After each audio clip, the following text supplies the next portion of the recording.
नमस्कार दोस्तों, जय श्री कृष्ण। कैसे हैं आप सब? उम्मीद करती हूँ खुश होंगे, सुखी होंगे, संपन्न होंगे। हमारे जो भी व्यूवर्स हैं, सब्सक्राइबर्स हैं, दुनिया में जहां भी हैं, हमेशा खुश रहें, सुखी रहें, संपन्न रहें। दोस्तों, भगवान, जिसे हम भगवान कहते हैं, वो ना किसी का मित्र है, ना वो किसी का शत्रु है। पूरा यूनिवर्स, पूरा ब्रह्मांड आप देखना नियमों से बंधा हुआ है। प्रकृति के जो नियम है, उस नियम के अनुसार ही पूरा ब्रह्मांड चल रहा है। और इस प्रकृति का एक नियम है कि जो जस कर ही सो तस फल चाखा। जो जीव जैसा कर्म करेगा उसको वही फल मिलेगा। कितनी बार कई लोगों को आप देखना, बाहर से तो दिखाई देंगे, लोगों के साथ बहुत अच्छा अच्छा बोलेंगे, मीठा मीठा बोलेंगे, लोगों को दिमाग के साथ खेलेंगे, लेकिन पीठ पीछे कहीं न कहीं किसी न किसी को कतर रहे होते हैं। उनका जो षड्यंत्रकारी दिमाग है वो शांत नहीं रहता। तो आपको ऐसा लगेगा कि ये व्यक्ति तो बहुत ज्यादा धार्मिक था, लेकिन इसकी दुर्दशा क्यों है? तब इंसान का दिमाग असमंजसता में फंसने लगता है। विश्वास माने, यदि आप शुद्ध हैं, सरल हैं, सहज हैं, दुख आपको छुएगा नहीं। मैं ये नहीं कहूंगी कि आप करोड़ोंपति बन जाएंगे, लेकिन आपकी लाइफ में सुख और शांति दोनों चीज रहेगी। ये पक्की बात है, कहीं से शंका कुशंका में पड़ने वाली बात नहीं है। हम जो सोचते हैं, हम जो कहते हैं, हम जो करते हैं, हमारी जो जीवन शैली है, हमने जो किसी को दिया है, वही सब कुछ इकट्ठा होकर के हमारी कुंडली में बैठा होता है और उसी का फल हमको मिल रहा होता है। आदतें अच्छी बनाएं, धार्मिक कार्य करें, दान ज्यादा करें। कोई भी गरीब है, मजबूर है, उसकी मदद करें। बिछड़ों को मिलाने की कोशिश करें। इससे बड़ा कोई पुण्य नहीं है। दोस्तों, कई लोगों को देखना, सुबह से उठ गए हैं,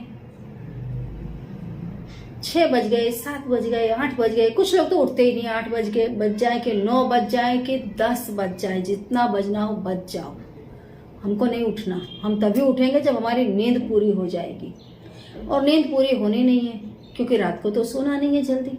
किसी काम से आप जाग रहे हैं तो चलो वो आपकी मजबूरी है, लेकिन आप पिक्चर देखने जा रहे हैं, गलत संगत में है, बाहर रखड़ रहे हैं, घूम रहे हैं, उसके बाद में सुबह 10-10 बजे तक आप बेड पर पड़े हैं, तो आपका भाग्य कभी नहीं चमकेगा। मैंने कहा ना, प्रकृति का नियम है। देखो, भगवान श्री राम भी जब लंका पर चढ़ाई करने के लिए गए थे तो उन्होंने समुद्र से रास्ता मांगा था कि मुझे रास्ता दे दो। तो समुद्र ने उन्हें रास्ता नहीं दिया था। उन्होंने कहा था जो नियम ब्रह्मा ने बनाए हैं उसके मुताबिक वो उन्हें ऐसे रास्ता नहीं दे सकता, नहीं तो प्रकृति के जो नियम है वो टूट जाएंगे। हाँ, वो पत्थरों पर राम राम लिख करके और समुद्र में डाल दे तो समुद्र उन्हें अपने में डुबोएगा नहीं, ये वो मदद कर सकता है। तो प्रकृति का नियम है। दोस्तों, आप कितना ही ध्यान कर रहे हैं, कितने ही आप पूजा कर रहे हैं बराबर है, लेकिन यदि कोई व्यक्ति ब्लेड उठाता है और आपका हाथ पकड़ के फटाक से काट देता है, क्या दर्द नहीं होगा? मैं बहुत पूजा करता हूं, मैं रोज 40 बार चालीसा करता हूं, तो क्या दर्द नहीं होगा? वो तो होगा। एक कमजोर व्यक्ति उसको ज्यादा महसूस करेगा। यदि आपका मनोबल मजबूत है तो आप उसको महसूस कम करेंगे। दर्द तो होगा, आप उस दर्द का इजहार नहीं करेंगे या कम करेंगे। लेकिन जो प्रकृति का नियम है, कहीं कटा है तो लगेगा जरूर। कहीं हेल्दी बीज जमीन में पड़ा है और उसमें पानी गिर गया तो उसका अंकुर फूटेगा जरूर। आपके कहने से नहीं फूटेगा, वो तो फूटेगा। तो ये प्रकृति के नियम है। तो सूर्योदय, जब सूर्य उदय हो रहा हो, दोस्तों हमेशा यदि आप अपने जीवन में सफलता हासिल करना चाहते हैं, स्वस्थ रहना चाहते हैं, हमेशा सूर्योदय से पहले बेड छोड़ दें, उठ जाएं और उगते हुए सूर्य को जल देना शुरू कर दें। उगते हुए सूर्य को दोस्तों जो लोग जल देते हैं जिंदगी भर स्वस्थ रहते हैं। कभी भी उनके ऊपर इतनी बड़ी आपत्ति, गरीबी या संकट नहीं आएंगे कि वो लोगों के सामने तमाशा बन जाएं। कभी नहीं आएगा। आप लिख लो जो मैं कह रही हूं, लिख लो दोस्तों। सुबह 4 बजे का जो स्नान होता है उससे ब्रह्म स्नान कहा जाता है। जो व्यक्ति ब्रह्म स्नान करता है 12 मास, वो राजा जैसा जीता है। हम लोग बहुत छोटे छोटे से थे, एक पंडित थे, सब उन्हें पुजारी जी कहते हैं। हमारे वहीं पर सोसाइटी में उनका 7वां 8वां मकान था। उन्होंने शादी नहीं की थी। वो मतलब पूजा पाठ करते थे शिव जी की। हमारे यहाँ शिव जी का मंदिर है। हमारे मम्मी के यहाँ पर हमारी सोसाइटी के पीछे, मैं कभी अपने ब्लॉग चैनल पर आपको बताऊंगी, वो मंदिर महादेव का मंदिर है। वो वहीं पर जाते थे और सेवा पूजा करते थे। और फिर 4 बजे सुबह, चाहे कितनी भी कातिल ठंडी क्यों ना पड़ रही हो, पूरा पानी का एक घड़ा भर करके यहाँ कंधे पर रख करके लाते थे। पूरी जिंदगी उन्होंने एक वस्त्र ही धारण किया और ऐसे पानी लेकर के आते थे। और पीपल का बहुत विशाल पेड़ था हमारे घर के बिल्कुल सामने। अब तो वो जगह जिन लोगों की थी उन्होंने उस पेड़ को कटवा दिया। बहुत अनगिनत लोग आते थे उस पीपल में पूजा करने के लिए। तो वो पीपल के पेड़ पर फेरी लगाते थे और पूरा एक घड़ा भरकर पानी उस पर चढ़ाते थे, कितनी भी कातिल ठंडी ना क्यों ना हो। और उन्होंने दोस्तों अपना शरीर छोड़ने से पहले, एक दिन पहले ही उन्होंने बता दिया कि कल मैं शरीर छोड़ूंगा। मतलब उन्होंने समाधि ली। जिंदगी भर ब्रह्म मुहूर्त में स्नान किया। कभी पैसों की उन्हें तकलीफ, ये नहीं कि वो कोई करोड़पति नहीं थे, पर उनके पास अच्छा खासा बैंक बैलेंस था। मरने के बाद वो अपने भाई के लड़कों को दे करके चले गए सब कुछ, लेकिन जब तक जिए बड़ी इज्जत से और बड़ी शुद्ध और स्वच्छ जिंदगी थी उनकी। सोच करके भी आदर होता है।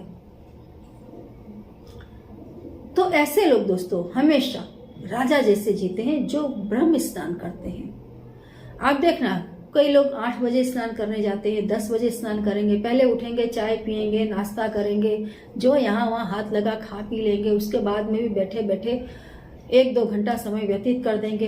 फिर उनका दिमाग बनाएंगे कि अब स्नान करना है, फिर स्नान करने जाएंगे। ये दोस्तों राक्षसी स्नान है, ये आसुरी स्नान है। यदि आप सच में चाहते हैं लाइफ में प्रोग्रेस मिले, आगे बढ़ना चाहते हैं, राजा जैसे सच में जीना चाहते हैं, ब्रह्म स्नान करना शुरू कर दे। अब जो लोग 10 बजे सो करके उठ रहे हैं उनके लिए संभव नहीं है कि वो दूसरे दिन 4 बजे से उठ जाएं, लेकिन आज 10 बजे उठ रहे हैं, कोशिश करें कल 9:45 बजे उठें, फिर 9 बजे उठें, फिर 8:30 बजे उठें। ऐसे धीरे धीरे प्रोग्रेस करें। ऐसा कोई काम नहीं है दुनिया में जो असंभव हो। अभी कल दोस्तों हमारा महाशिवरात्रि का जागरण था। पूरे परिवार ने हमने जागरण किया सुबह 4 बजे तक। सभी ने, छोटे छोटे बच्चों ने भी जागरण किया। उसके बावजूद भी मतलब पता चल गया अब 4 बज गए हैं, अब हम सोएंगे तो कब उठेंगे। चलो अब स्नान करो और दूसरे दिन की पूजा करो। आज सुबह सुबह टहलने निकल जाओ, एक और नया अनुभव। तो लाइफ में दोस्तों ये स्नान जरूर करें और कभी भी सूर्योदय के बाद बेड पर ना पड़े रहे। जो लोग सूर्योदय के बाद सोते रहते हैं उनकी किस्मत भी सो जाती है, क्योंकि सूर्यदेव का वो अनादर करते हैं। शास्त्र पुराण में दोस्तों लिखा हुआ है, सूर्योदय के समय उठने वाला इंसान सूर्य का आदर करता है। उगते हुए सूर्य को जल देने वाला जीव हमेशा सुखी रहता है ना। आपके घर में कोई मेहमान आ रहा है, आप उसका स्वागत ही नहीं कर रहे हैं। मेहमान आ गया, बैठा रहा, 2 घंटे बैठा रहा, आप सो रहे हैं, तो मेहमान को कैसा लगेगा। ऐसे सूर्यदेव जब आते हैं आपको उनका स्वागत करना चाहिए अपने जीवन में।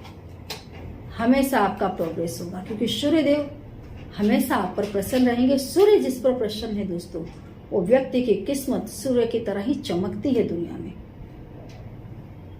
विश्वास ना हो करके देखिए। जय श्री कृष्ण।